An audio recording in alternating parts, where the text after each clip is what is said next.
शिवपुर एक छोटा सा गांव जो हिमालय की तलहटी में बसा है, कभी अपनी शांति और प्राकृतिक सौंदर्य के लिए जाना जाता था। लेकिन पिछले कुछ महीनों से यह गांव एक अजीब और भयानक रहस्य की चपेट में है। रात के अंधेरे में जब गांव सो रहा होता है, लाल आंखों वाले चूहों की एक सेना निकलती है जो इंसानों की आंखें खा जाती है। ये चूहे सामान्य नहीं है, इनके पीछे एक प्राचीन श्राप और एक भूली बिसरी कथा का रहस्य छिपा है। कहानी का नायक रवि एक युवा पत्रकार है जो इस रहस्य को सुझाने के लिए शिवपुर आता है। उसे पता चलता है कि ये चूहे किसी प्राकृतिक आपदा या बीमारी का परिणाम नहीं है, बल्कि एक पुरानी मंदिर की रक्षा करने वाली एक रहस्यमयी शक्ति से जुड़े हैं। गांव के बुजुर्ग बताते हैं कि सैकड़ों साल पहले एक तांत्रिक ने इस मंदिर में एक राक्षसी शक्ति को बांधा था, जो अब चूहों के रूप में आजाद हो रही है।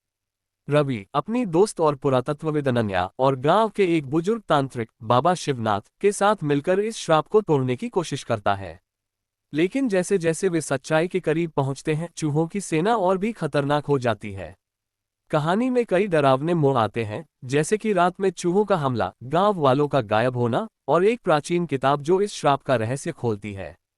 कथानक में रहस्य, डर और साहस का मिश्रण है। अंत में रवि और उसकी टीम को यह तय करना पड़ता है कि क्या वे इस राक्षसी शक्ति को रोक सकते हैं या गांव को हमेशा के लिए छोड़ देना होगा।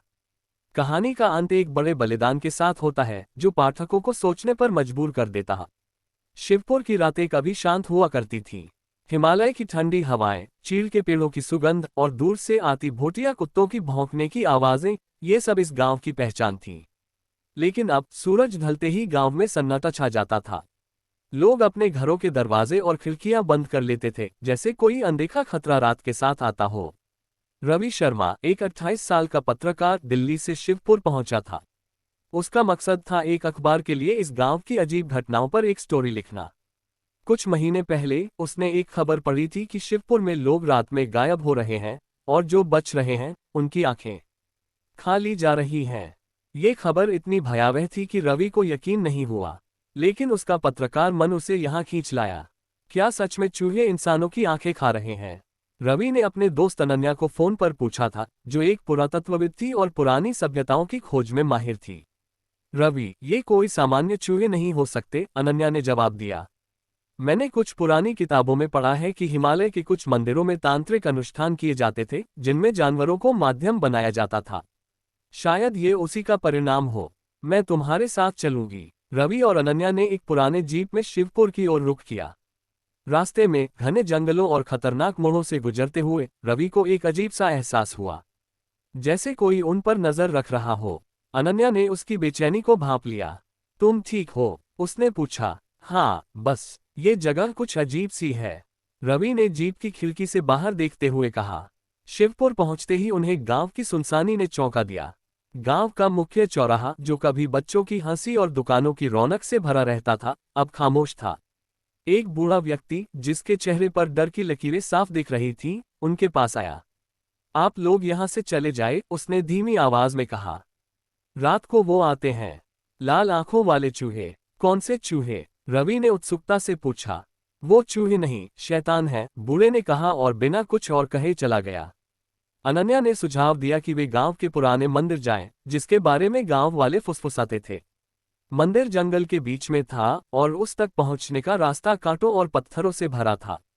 मंदिर की दीवारें पुरानी थीं और उन पर अजीब से चिन्ह उकेरे गए थे, कुछ चूहों जैसे आकार के और कुछ मानव आंखों जैसे।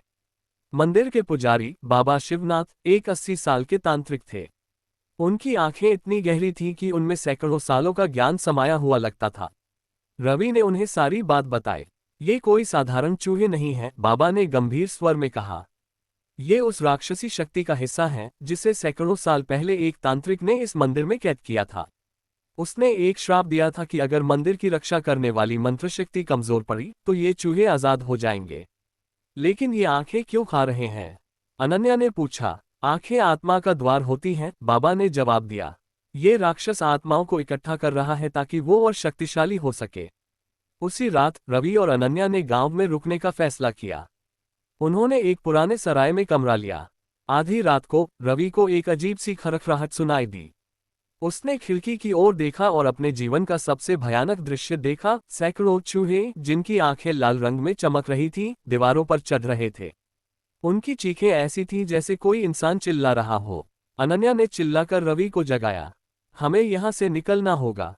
लेकिन इससे पहले कि वे कुछ कर पाते, चूहों ने कमरे में प्रवेश कर लिया। रवि ने एक लाठी उठाई और चूहों को भगाने की कोशिश की, लेकिन वे असामान्य रूप से तेज और निडर थे।